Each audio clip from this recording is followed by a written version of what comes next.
Incoming transmission. Welcome to True Spies.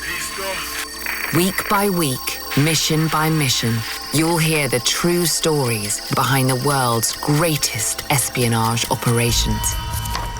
You'll meet the people who navigate this secret world. What do they know? What are their skills? And what would you do in their position?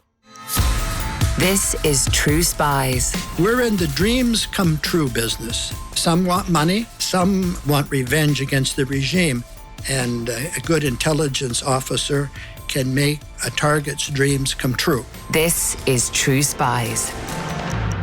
Episode 32, The Dreams Come True Business.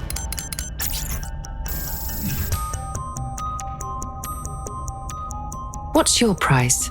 Sure, you're not for sale, right? Incorruptible. Me too. But we all have dreams. And who's to say, if it really came down to it, what we might do to make them come true? This is Barry Broman speaking. This week's True Spy spent over 30 years doing just that. I served in the clandestine service of the Central Intelligence Agency from 1971 to 1996. This is a story about relationships, building them, keeping them, using them. These are the skills that make a successful intelligence officer. Barry Broman learned his craft in Southeast Asia during a period of intense conflict. He's an expert in its politics and cultures. But one of the defining missions of his career took place on home soil, where his regional expertise offered few, if any, advantages during a homecoming that stripped away his assurances and forced him to grow. We'll get to that. But first, let's join Barry on those formative steps into the field.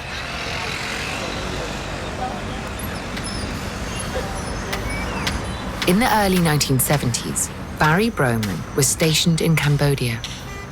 It was his first posting with the CIA's clandestine service. Now, the clandestine service actually only comprises about 5% of CIA personnel, and we're the sharp tip of the spear in the sense of recruiting foreign agents. His mission? To gather intelligence for the USA through a hand-picked network of enemy informants. Because Barry was not a spy. Spies, after all, are essentially sources of information. They commit espionage. Remember, in most countries, that's a crime. Barry was a case officer. So, a case officer makes spies. He hires spies. Once you're recruited, you're a spy. The person that handles you is a case officer. At the time, Cambodia was in the grip of a bloody civil war between the American-backed government and the communist Khmer Rouge. It would prove to be a baptism of fire for the rookie case officer. It was a nasty, tight little war. Not many people know about it because there were so few people there. The U.S. Embassy was limited to 200 people. Today, the history of the conflict in Cambodia often takes a backseat to the war in Vietnam. But both events were part of the same ideological struggle playing out across Southeast Asia in the 50s, 60s, and 70s. East versus West. Communism versus capitalism. America versus Russia. The Cold War. By 1975, the Khmer Rouge were gaining ground in Cambodia. The Cambodian capital, Phnom Penh, had been surrounded for over a year. Barry's own house had been hit by rockets 4 times during his stay in the country. Now the mission was officially over. The will to fight was gone. The CIA arranged a hasty exit for the American personnel on the ground. The airport was within mortar range of the Khmer Rouge, so it was a very dicey operation getting in and out of the country. But we drew down the embassy to a small cadre toward the end. I left on the last fixed-wing plane.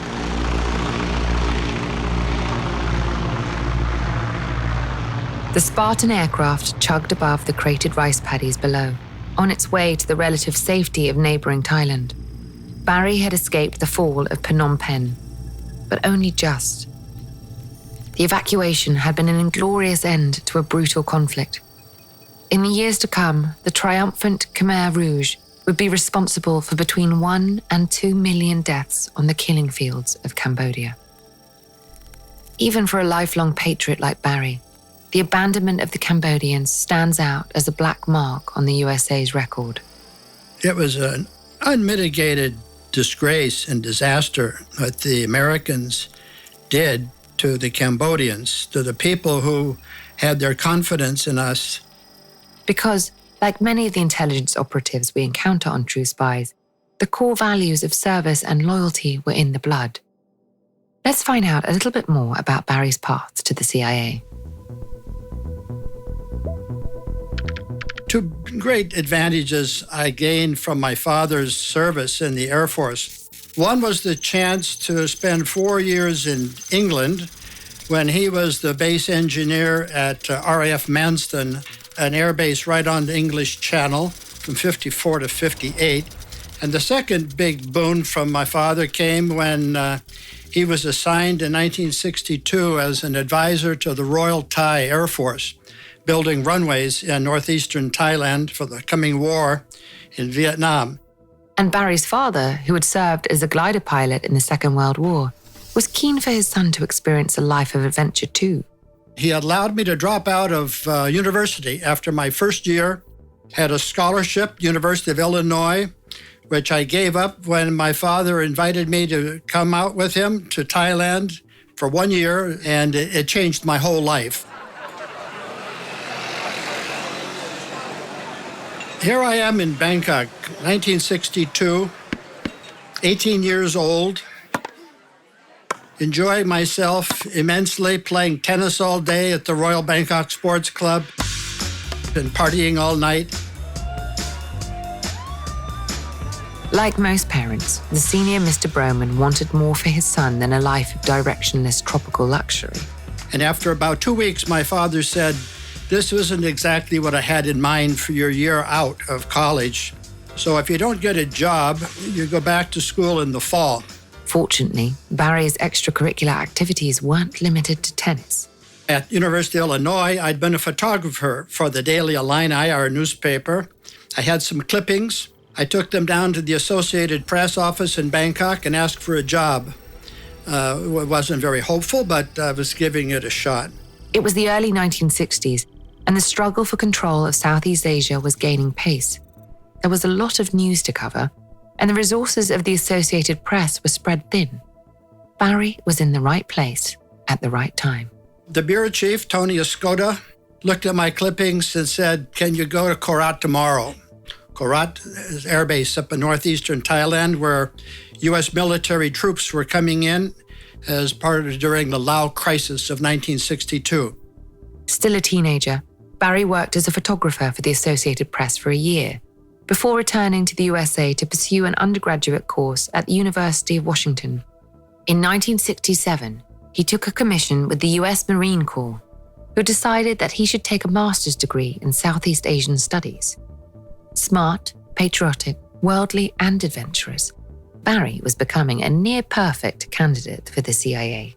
And toward the end of my time in grad school, one of my professors, an old gentleman, asked if I'd ever thought about joining the CIA when my time in the Marines were up.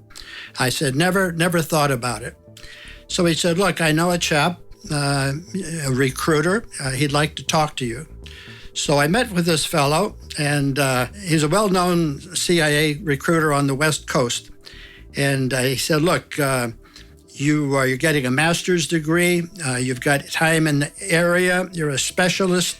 You could be either a clandestine service officer, ops officer in the field, or you could be an analyst in Washington and become an expert, a world-class expert in your field." Sounds tempting, doesn't it? But at the time, Barry was set on a different path. And I said, "Look, I'm a Marine officer, and when I get my master's in a few months, I'm going to go to war." The recruiter didn't bat an eyelid. He was willing to play the long game. He handed me his card and he said, "Here's my card. If you live, call this number 6 months before you get out of the Marine Corps." So I took his card. I went to war. I lived.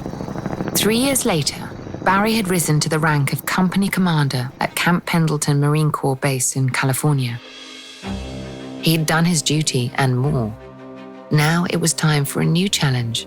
With one eye on the future, he dug out the card that the CIA recruiter had given him. I didn't think the guy would remember me, but I called the number 6 months before I got out. And the same man came on. He said, "Let me get your file." Came back on. He said, "Okay, meet me at the Coronado Hotel in San Diego, California on Thursday at 7 o'clock. I met him down there, and he recruited me. From photographer to Marine to CIA case officer. As it turned out, Barry's first 2 roles had prepared him well for his third and final line of work. There's a lot of similarities between journalism and intelligence collection. Everybody wants to get the story. They want to get it right. In the AP, you go out and you find your source, your person that you need to get the story from. It's the same in the CIA. You look for people who have access to intelligence that the United States government wants to know. And we have the advantage in CIA of paying our informants. If you're back in AP, you don't pay people for the news. You get it for free. So that makes life a little easier. And the Marines?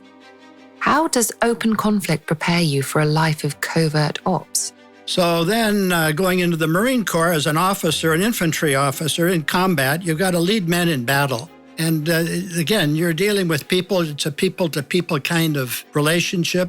Barry's languages, people skills, and connections in the region made him an ideal candidate for the Cambodia posting. But after the bloody fall of Phnom Penh, it was time to return home, at least for a little while. As he made his way back to the United States, Barry had some reservations about the change of scenery. When you're an officer in the clandestine service, you spend your time most effectively in the field. The good officers don't want to come home, and the bad officers don't want to go to the field. Among my peers, the longer you spent out, the better. But there were certainly upsides to a cushy desk position in Washington, D.C. As Barry had learned in Cambodia, the risks of operating in the field were all too real. If you make a mistake in the field, you ought to recruit someone, and they say no, and they report it, you can be thrown out of the country within 48 hours. Persona non grata, that's called, PNG. This is very bad career-wise. There's always a threat. You can be shot. A lot of bad things can happen if you're a CIA officer in the field. So when you're back in Washington, actually in Langley, Virginia, across the Potomac River, you can relax and you can enjoy life and you can do American things. And it's not like a stint on home turf was all TV, barbecues, and baseball games. The calmer pace of life in DC allowed case officers like Barry to up their game in preparation for their next international posting. When you're home, when you're at headquarters, you're not running operations. I mean, you may be guiding them. If you're on an area desk, you might be guiding operations and things like that, so you're in support. That's good. I mean, these are the guys that supported you, so now it's your turn to support them. Or you could go onto a staff. You could be in counter-narcotics, for instance. You could be in counter-terrorism. And then this gets you into a different area of expertise. Or you could go off for another language training in preparation for your next assignment. This is all productive time. Barry had no idea just how productive his time back home would turn out to be. Not least because his proximity to the core of the US government gave him the opportunity to work on joint operations with other intelligence agencies. And this is what happened when I was tapped to work on a CIA MI6 operation. MI6. If you're a regular listener to this podcast, or if you've enjoyed a James Bond movie in the past 60 years, you'll know what that name means. The British Secret Intelligence Service. I get called in one day at my desk and I'm told that I have an opportunity to work in the field with MI6. And this came as a great surprise. And even today, I'm not sure how it came that I was tapped for this assignment, because it was a career-changing operation that I was involved with. And in looking back, I think that one reason they tapped me was I'd had a good record so far, clean, in Southeast Asia. No, Barry had never been PNG, persona non grata. He'd never had his cover blown, never been chased out of a posting. He'd been highly effective during his time in the field. But that wasn't all.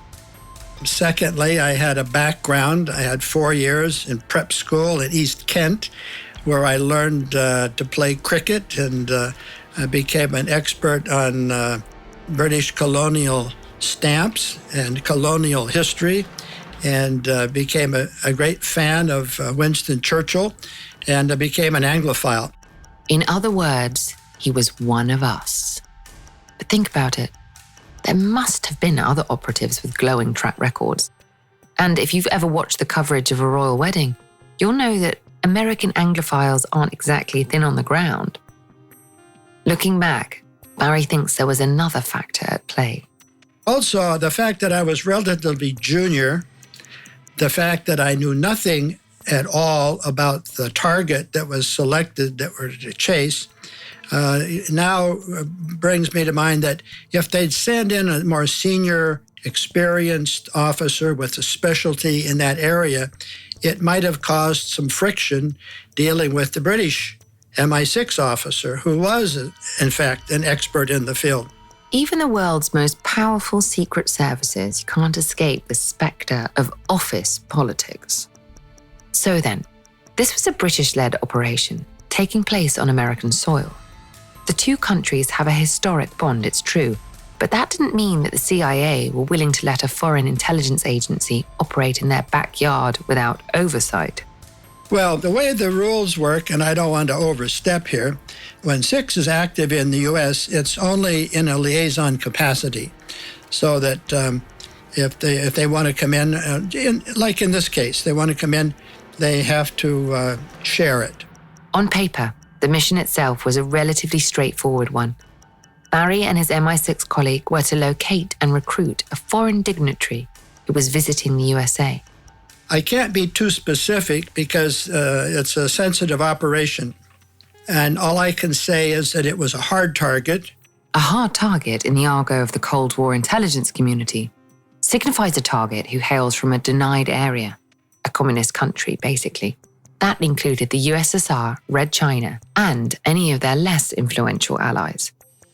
Nearly 40 years on, Barry is still sworn to secrecy about the specifics of this operation. But he was able to give us a little more detail about the MI6 agent he was assigned to work with. He was described to me by my supervisor as the pluperfect case officer. In other words, the best of the best. And this gentleman could have been my father, old enough. He and my father were in World War II. Although the Brit was younger than my father, he had a distinguished war record. The British agent even had a highly appropriate celebrity lookalike. If you're a fan of John le Carré, and especially of Sir Alec Guinness, this officer looked like Alec Guinness portraying George Smiley, one of le Carré's famous characters. He was tall, he was urbane, he was sophisticated, he spoke foreign languages fluently. He had literally written a book on espionage. He was a senior MI6 officer, and I was the guy he was sent out into the field with to chase and recruit a hard target. For the purposes of this story, we'll refer to this Smiley lookalike as Alex. Close to Alec, but not quite. And for Alex, this operation was more than a professional undertaking. It was personal. Alex had known of this case for almost 2 decades. Alex wanted to take this scalp for himself. This was his career winner. Barry met with Alex, and the mission began in earnest. MI6 had acquired the target's travel itinerary. Needless to say, this was a very good start.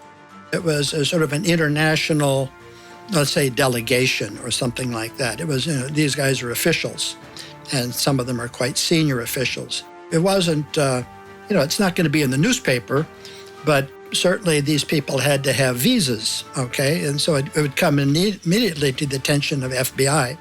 In another sterling example of cross-agency collaboration, the FBI, America's domestic intelligence agency, had played their part too. With this crucial piece of information in their possession, Barry and Alex began a 4-week road trip, tracking their target across the USA. Almost immediately, a distinct power dynamic revealed itself. Since it was in the States, technically I was in charge, although it became clear to me that Alex was the guy that was going to make this thing work or not work. He knew what to do, he knew how to do it, and he did it. And I was taking notes, okay? It had been a while since Barry had been anyone's junior partner. Fortunately, his ego didn't bruise easily. If his tours in the field had taught him anything, it was that in his profession, there was always more to learn. Alex and I spent a lot of time talking about things, and he taught me a lot. And one of the things that I always taught my junior officers when I became a chief of station and whatnot, as Alex put it to me, we're in the dreams come true business. Everyone has a dream, and a good intelligence officer can make a target's dreams come true. So, you've identified your target. You know roughly where he's going to be. But how do you convince them to come over to your side? Case officers can spend months, even years, building up a relationship with an informant. In this case, Alex and Barry didn't have that luxury. This is what we call a cold pitch. Typically, I've recruited dozens of people in my career, and every one of those people, and I'm not counting this one, every one of those cases, I knew the person, personally. We were friends, they liked me, they trusted me. I knew what their dreams were, and I was in a position to make them come true. And it happened. How would you identify which buttons to push? Remember, time is not on your side. Fortunately, a target's nationality and cultural background can be a useful broad brush indicator of what might work for them. Typically, let's say Americans, their dreams, they want money, and they get it, and hopefully they get caught when they spy. It's more nebulous for foreigners. Some want money, some want a better life. They see how it is in the West and they want to join that. Some want revenge. Russian cases in particular. Grandpa was killed on the Gulag. Daddy died in a Stalin purge, and so they want revenge against the regime. This target had been on Alex's radar for 2 decades. They'd never met, but he knew enough about the man to hazard an informed guess at what might motivate him. The hard part was finding a moment in their target's hectic schedule to make their approach.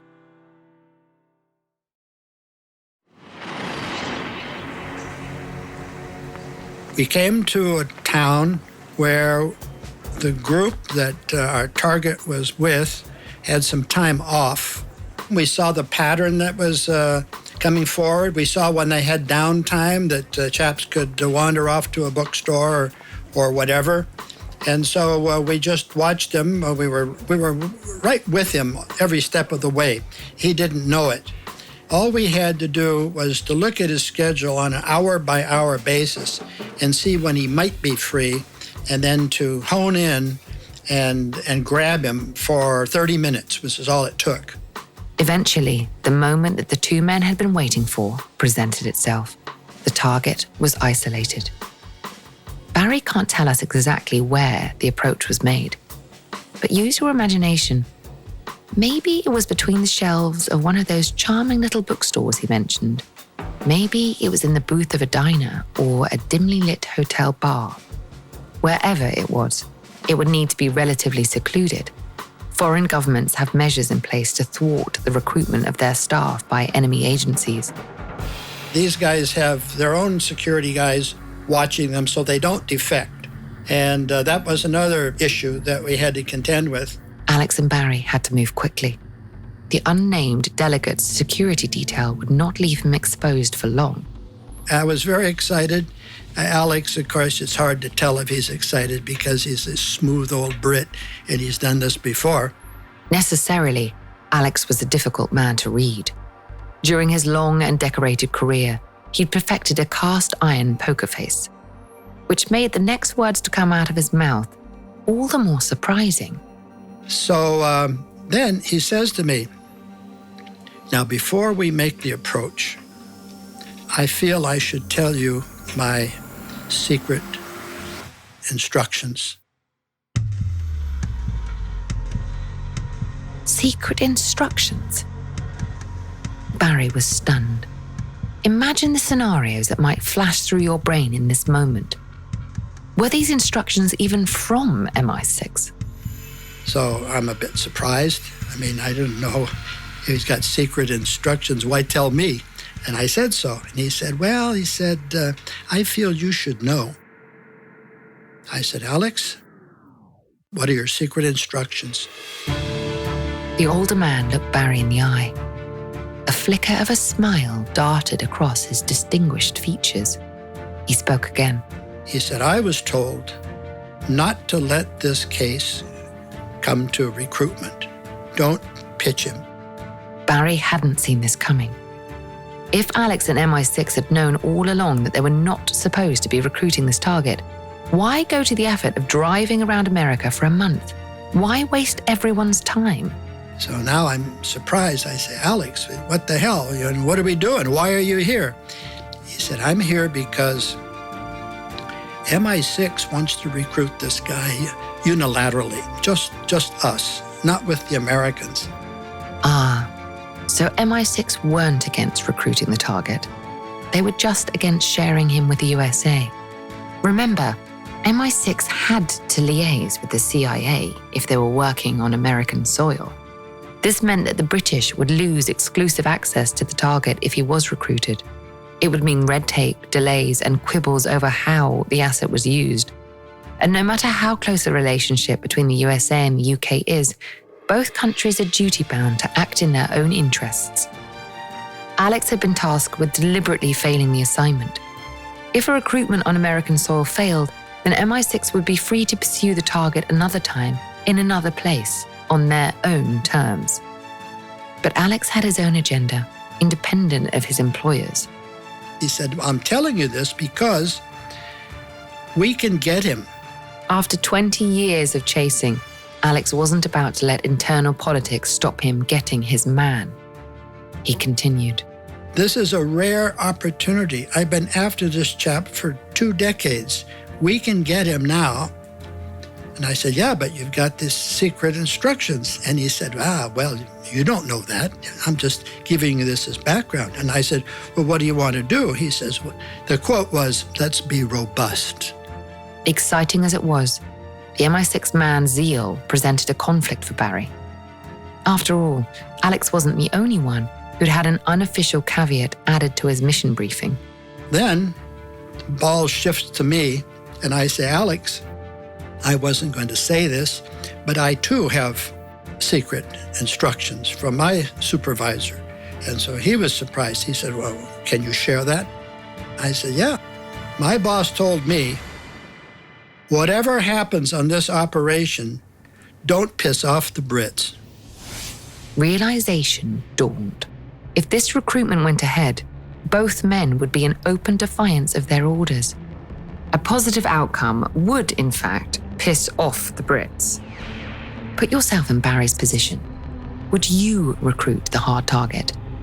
On one hand, you have enormous respect for your colleague. He's older, wiser, and considerably more experienced. In the month you've spent on the road together, you've made a good friend. Your gut says to trust him. On the other hand, you know this mission could be a professional turning point. If a successful recruitment has negative consequences for the relationship between MI6 and the CIA, you could risk jeopardizing your career prospects, however underhanded the behavior of the British agency had been. In some ways, life in war-torn Cambodia had been less complicated. And so now, here we go. What are we going to do?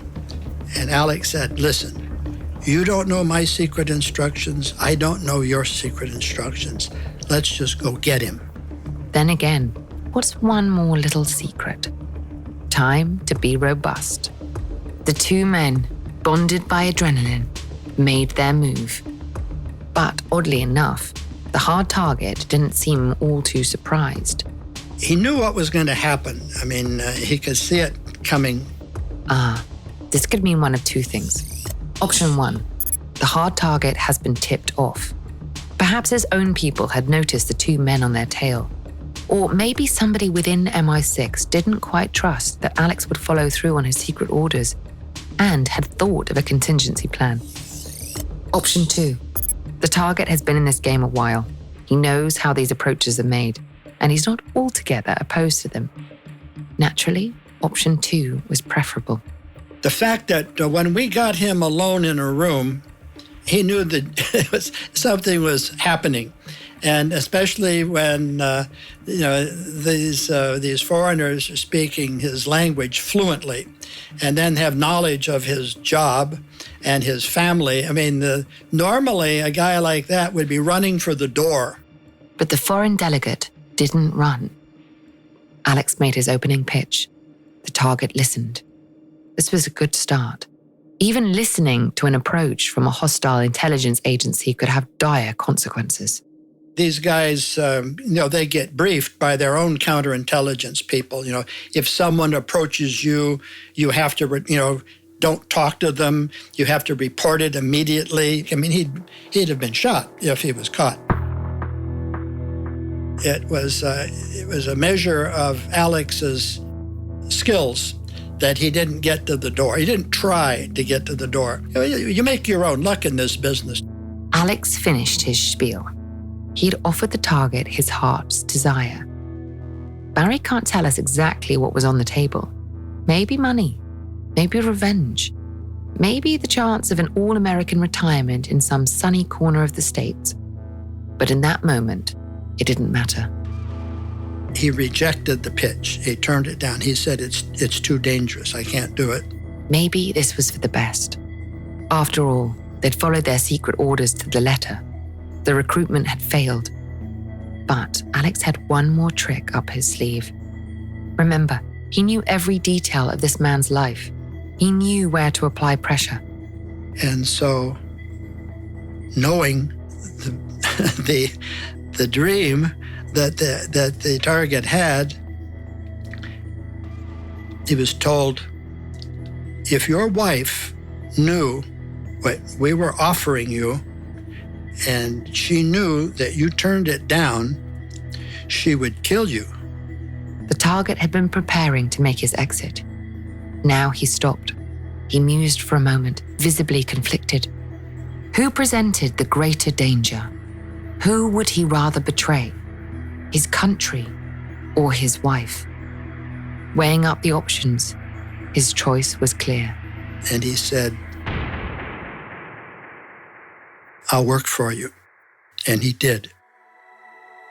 So, in a nutshell, the guy was recruited. At CIA headquarters in Langley, this was a cause for celebration. Barry, despite operating outside of his Southeast Asian comfort zone, had brought in a high-level asset. The response from MI6 was more muted. I had an accelerated promotion for my role in this operation, and Alex was retired. And I felt very badly about that, and I still do.